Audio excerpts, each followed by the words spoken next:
تو معافی نہیں ہے، سفر ہو، حضر ہو. ایک اور مسئلہ بیان کر دوں سفر سے متعلق، مسئلوں پہ مسئلے آ رہے ہیں نا. اکثر لوگ سفر میں جماعت سے نماز نہیں پڑھتے. یہ میں نے بڑے بڑے مولاناؤں کو بھی دیکھا ہے، اور کہتے ہیں یہ تو سفر ہے. یہ تو کیا ہے؟ جب اللہ نے 4 کی 2 کر دی تو جماعت سے پڑھنا تو اور مشکل ہے. یہاں سے ادھر مسجد میں جاؤ، ادھر امام 4 پڑھا رہا ہے وہ بھی. تو جب اللہ خود چھوٹ دے رہا ہے تو یہ کیوں اتنی سختی؟ یہ بڑے بڑے علماء سے میں نے یہ لفظ سننے میں آ رہا ہے کہ اکثر تو الحمدللہ اہتمام کرتے ہیں جماعت کا، لیکن بہت سارے لوگوں کو میں نے دیکھا جس میں اصحاب علم بھی ہیں، وہ یہ کہتے ہیں کہ سفر میں جماعت، بولو بھائی. اور اگر ٹرین میں جا رہے ہوں، ایئرپورٹ پہ ہوں، وہاں بھی جماعت کا کچھ اہتمام کر لیا جاتا ہے، چلو بھائی. لیکن جب کسی علاقے میں اسٹے کرتے ہیں تو قریب کی مسجد میں جماعت سے نماز نہیں پڑھتے. اور دلیل کیا دی جاتی ہے؟ سفر میں. حالانکہ جب آپ کہیں جا کے اسٹے کرتے ہیں، 10 دن کا اسٹے ہے، پھر تو آپ بڑے سکون سے آپ محلے کی مسجد میں نماز پڑھ سکتے ہو نا. نہیں پڑھ رہے ہوتے کہ جب اللہ نے 4 کی 2 کر دی تو محلے کے امام کے پیچھے پوری 4 جا کے پڑھنا، اس تکلف کی کیا ضرورت ہے؟ تو یاد رکھو یہ دلائل ایسے ہیں جیسے غامدی صاحب کے دلائل ہوتے ہیں. یہ دلائل کیسے ہیں؟ جیسے کچھ ادھر سے کچھ ادھر سے کچھ ادھر سے ملغوبہ بنا کے ایک تحقیق مارکیٹ میں لا کے رکھ دی.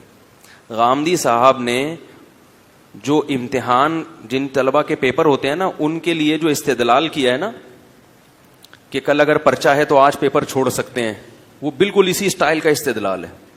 کہتے ہیں جب اللہ نے سفر میں روزہ چھوڑنے کی اجازت دے دی اس لیے کہ اس میں ٹینشن ہوتی ہے، مشقت ہوتی ہے، تو اللہ کی قسم سفر میں روزے میں اتنی ٹینشن نہیں ہوتی جتنا کل پیپر ہے، آج آپ نے تیاری کرنی ہے، اس میں ٹینشن، اٹینشن. خوب غور سے سنے کیا کہہ رہا ہوں. وہ کہتے ہیں اس میں ٹینشن، ارے یار بولو نا، اس میں ٹینشن زیادہ ہوتی ہے. تو جب اللہ نے سفر میں اجازت دے دی تو کل ایک بچے کا پیپر ہے، پورے سال کی تیاری ہے، 5 لاکھ روپے اس کے اس سیمسٹر پہ خرچ ہو چکے ہیں. رمضان میں بھوکا پیاسا رہ کے اس کو بہت سے تو گٹکے، پان کے، سگریٹ کے عادی ہوتے ہیں. وہ یہ غامدی صاحب نہیں کر رہی، میں خود اپنی رپورٹ پیش کر رہا ہوں. تو وہ بیچارے کیسے ایکچولی روزہ رکھیں گے؟ کوئی بات نہیں، فعدۃ من ایام اخر.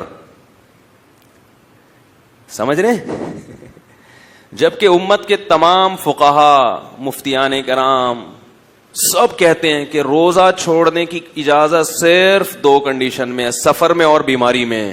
اس کے علاوہ کسی صورت میں روزہ چھوڑنا جائز، بولو بھائی، نہیں. اس کے تفصیلی دلائل کیا ہیں وہ ایک طرف میں کچھ ایک اصول اور ضابطہ بیان کرتا ہوں آپ کو. یاد رکھو یہ جو عبادات کا جو معاملہ ہے نا، عبادات جو چیزیں خالص عبادت ہیں یہ توقیفی ہوتی ہیں. توقیفی گاڑا لفظ ہے، بھی اس کا مطلب بیان کر رہا ہوں. توقیفی، توقیفی کا مطلب جیسے نقل ہے اسی نقل پر اکتفا کیا جائے گا، اس میں اپنی عقل کو دخل، بولو بھائی، نہیں دیا. کیونکہ جو عقل کو دخل دے گا نا وہ بڑی بےعقلی کی باتیں کرے گا اس میں. جیسے بھی میں آپ کو غامدی صاحب کی مثال دیتا ہوں، انہوں نے جو فلسفہ بیان کیا ہے نا، وہ فلسفے پر خود بھی یہ عمل نہیں کریں گے.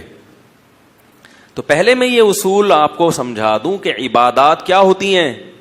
عبادات کا معاملہ توقیفی ہے، موقوف ہے. کس پر؟ اللہ اس کے رسول پر. جیسے بیان کر دیا ایز اٹ از آپ نے اس کو لینا ہے، اس میں اپنی افلاطونیاں اور بقراتیاں نہیں چلیں گی، ورنہ آپ کا پورے دین کا ایسے ستیہ ناس ہو جائے گا جیسے یہود و نصارہ کا دین تباہ و برباد ہو گیا.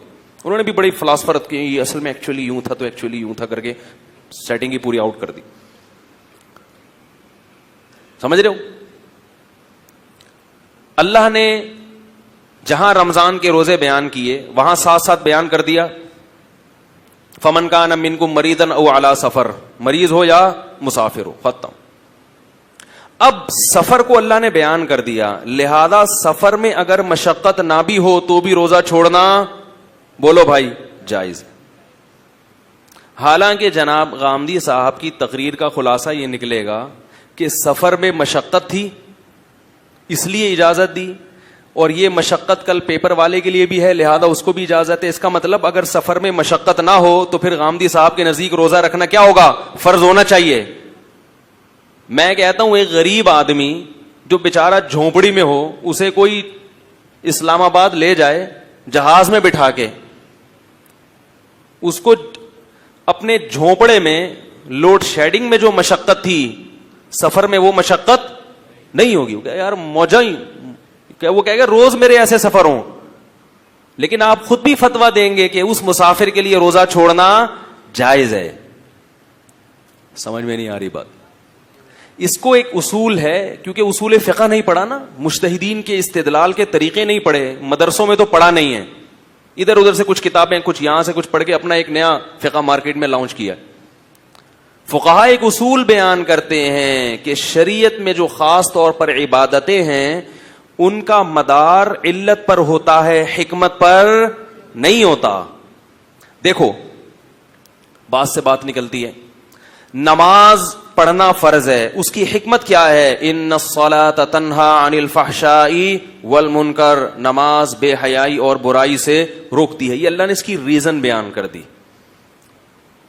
ایک اور ریزن اللہ نے بیان کی، اقیم الصلاۃ لذکری، نماز قائم کرو مجھے یاد رکھنے کے لیے. نماز کی ریزن کیا ہے؟ اللہ کی یاد. اب آپ کہیں یار اصل مقصد ہے اللہ کی یاد، لہذا ذکری فرقہ جو بلوچستان میں لانچ ہوا، نئی نئی چیزیں مارکیٹ میں آ رہی ہیں چند سو سال پہلے، انہوں نے کہا کہ نماز کا اصل مقصد اللہ کی یاد ہے، تو ڈائریکٹ جب اللہ کو یاد کیا جا سکتا ہے تو درمیان میں نماز کے واسطے کی، یعنی یہ تو ان لوگوں کے لیے جو یاد نہیں کرتے. ہم تو دن میں 12 گھنٹے اللہ کو یاد کرتے ہیں اور ذکر اللہ کرتے رہتے ہیں، سبحان اللہ سبحان اللہ سبحان اللہ. صحیح کہا غلط کہا انہوں نے؟ غلط کہا. ایک آدمی کہتا ہے نماز کی اصل حکمت کیا ہے کہ یہ برائی اور بے حیائی سے روکتی ہے. چونکہ نمازی لوگ آج کل بے حیائی اور برائی سے نہیں روکتے، لہذا میں نماز پڑھوں گا ہی نہیں، مقصد تو حاصل ہو ہی نہیں رہا. اور جو آدمی پہلے سے بے حیائی اور برائی سے بچا ہوا ہے اس کو تو نماز پڑھنے کی ضرورت ہے ہی نہیں.